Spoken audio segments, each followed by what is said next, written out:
We've seen it, yeah, a few moments here. Some players, we added the ability to teleport out of dungeons, UI. Some people don't realize that exists. That's not what people are talking about.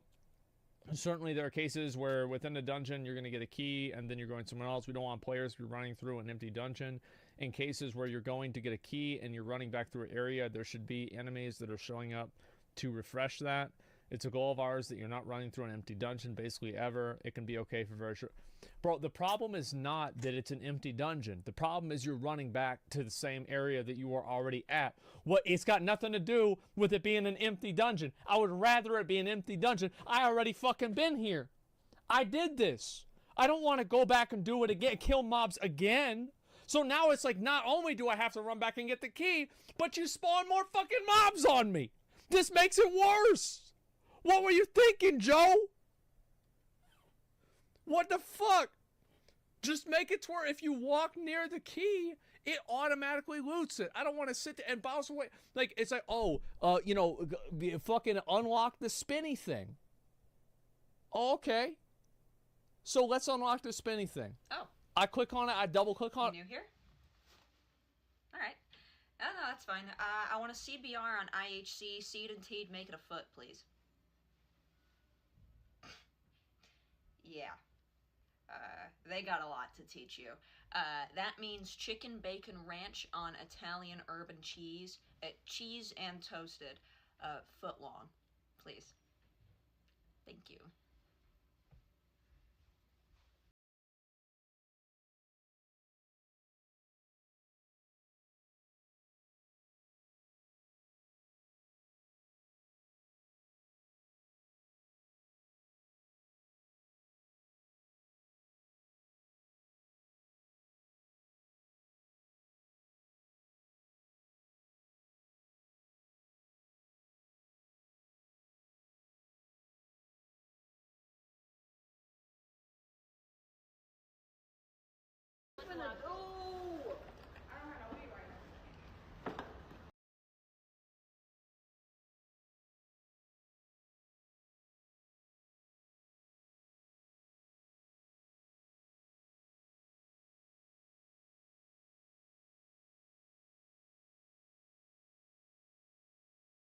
Mm-hmm.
By targeting what's known as a session token.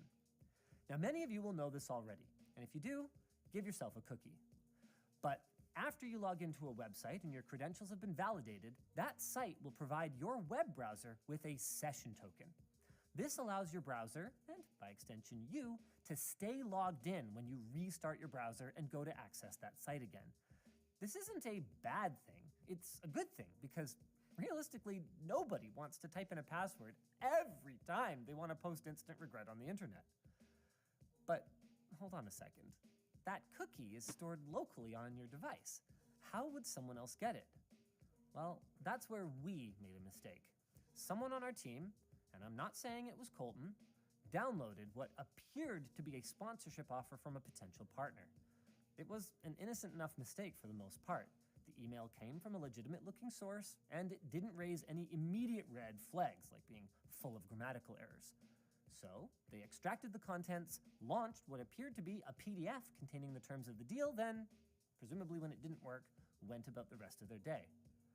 What happened in the background took place over the course of just 30 seconds. The malware accessed all user data from both of their installed browsers, Chrome and Edge, including everything from locally saved passwords to cookies to browser preferences, giving them effectively an exact copy of those browsers on the target machine that they could export, including, that's right, session tokens for every logged in website. Now, no one should unzip an email attachment. File extensions should always be double-checked when you are executing anything, and any file that doesn't do what you expect should raise immediate red flags. But then, on the flip side, I can hardly blame a sales rep or a video editor or someone in accounting for not being up on the latest in cybercrime.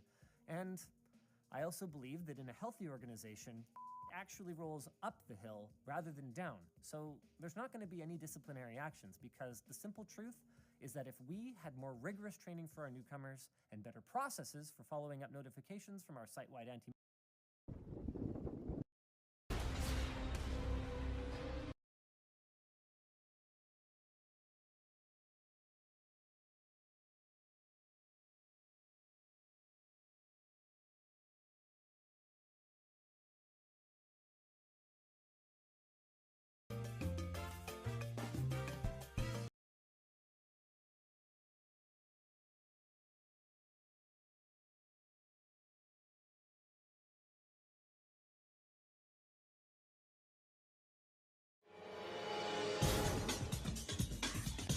Alright kids, are you ready to experience the Black Mesa incident for the 4th and 5th different perspective? Because that's exactly what we're going to be doing today once we dive into the 3rd expansion of Half-Life 1's expanded universe. Last time on the channel, we took a look at Captivation Digital Laboratories' port of Half-Life to the PlayStation 2, originally intended for the Sega Dreamcast. And while that port got cancelled and its exclusive campaign was ported to PC in 2002, Half-Life for the PlayStation 2 didn't suffer the same fate, meaning its exclusive campaign is now stuck to the PS2.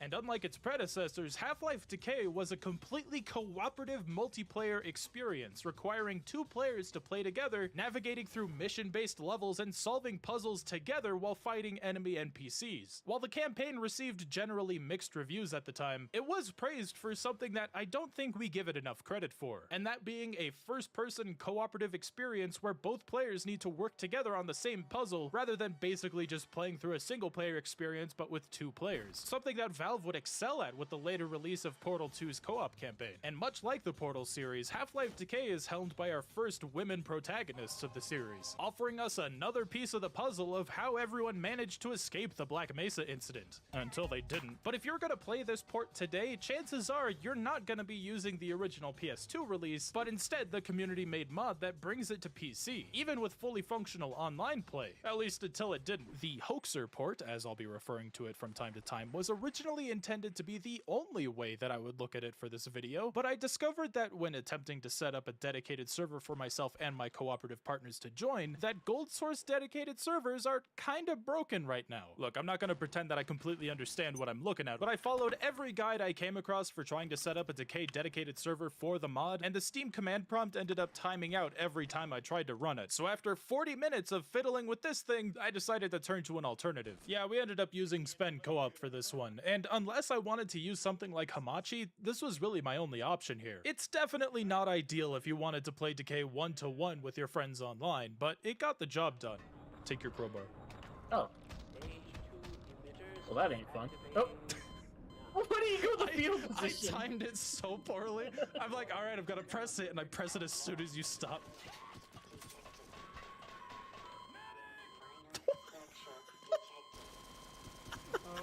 If you've ever played Half-Life 1 on Sven, you'll know that they've added some extra enemies and enemy spawns to the campaign to make the game a bit harder, compensating for multiple players. They've also balanced a bit by adjusting the weapon output. The shotgun in particular was especially meaty, able to one-shot a Vortigaunt from a decent distance away, even with the difficulty set to hard.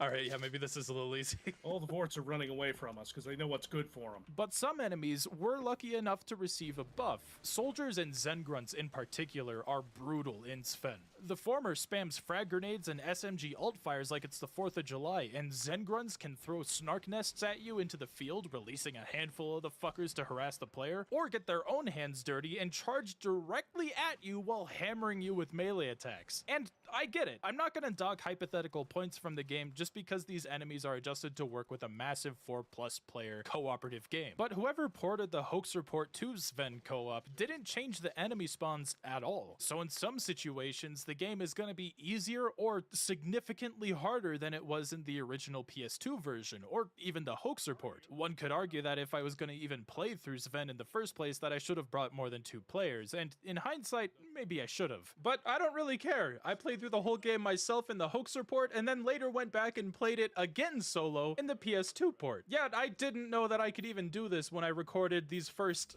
5 playthroughs of the game, and is actually one of the reasons why I had to delay this video several times. The, at the time, last-minute decision to play the original PS2 release on my own led to a lot of discoveries that I wanted to share in this video, and I mean, this is Half-Life. I love this series to death, and I want to include as much information as I can.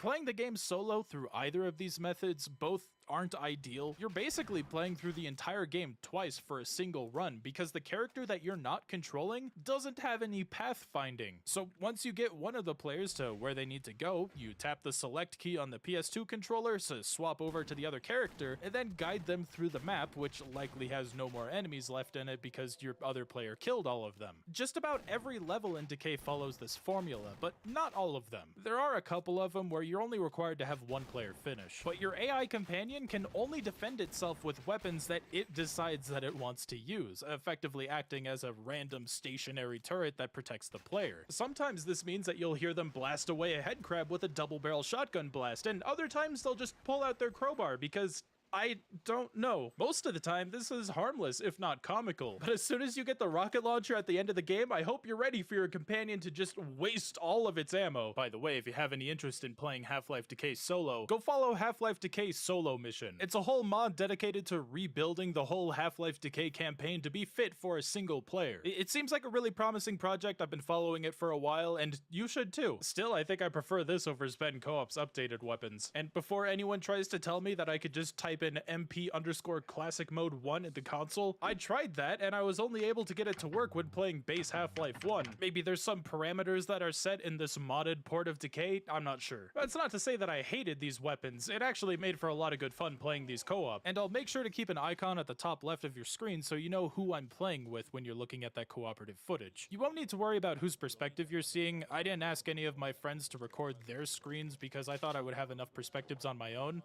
except for Civvy. He offered to, and I didn't say no, so specifically with my recordings with Civvy, whoever's logo you see at the top left of the screen that's in front of the others is whose footage you're looking at. I can see myself through your eyes!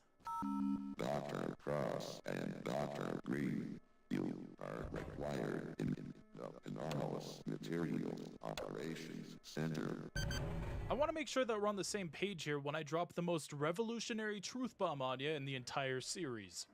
Half-Life Decay doesn't start with a tram sequence. Crazy, I know. Given that they had to lock Gordon's position in the tram in the single-player campaign, this was definitely due to system limitations. If they couldn't have a single player run around this train rendering things off-screen, then rendering it twice per player probably would have turned the console into a nuclear bomb. Obviously, this is the reason why nobody talks about the game today. Before anyone takes that point seriously, Half-Life Alyx doesn't start with a train either, and I think that game was fantastic. I didn't cry at all at the ending. No sir, not me. Our protagonists, Dr. Gina Cross and Dr. Colette Green, begin the game already suited up in their HEVs, which are thought to be the same ones that belong to the 2 empty charging bays that Gordon's HEV suit was in between. And I'm pretty sure that this is all but confirmed at this point, at least when it comes to the Gearbox universe.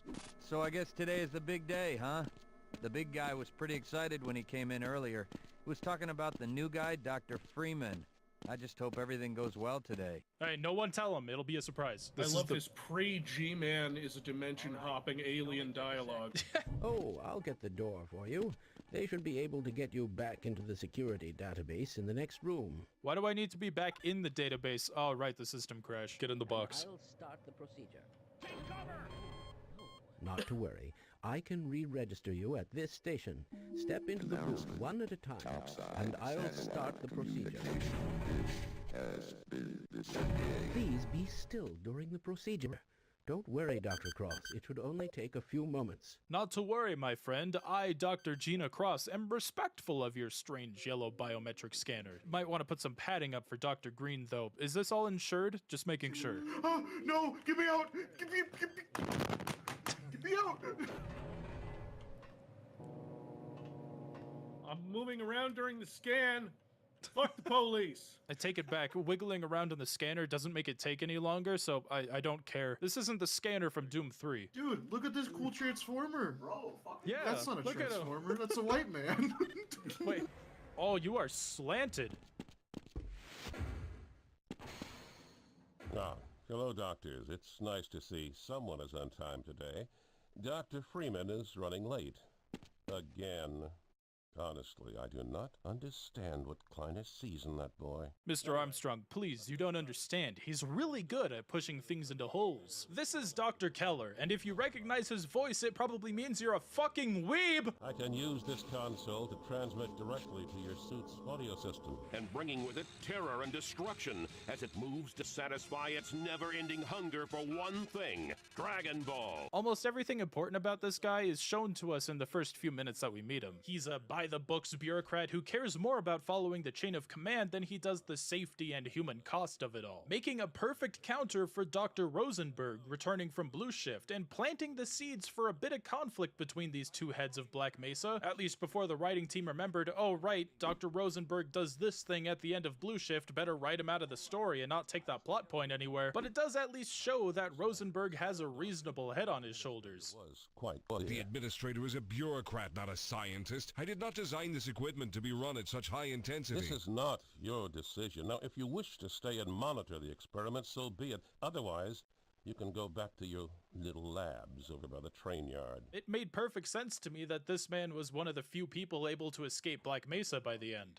Spoilers for Blue Shift. What are you doing here if you haven't played Blue Shift? Having these two NPCs guide the player around through the game is a breath of fresh air after playing opposing force in Blue Shift, but I'm not gonna say that Dr. Keller is too deep of a character. For most of the game, he just acts as our guy in the chair, operating behind the seat. Hold on, that's not what I meant. I meant that he's like our autocon.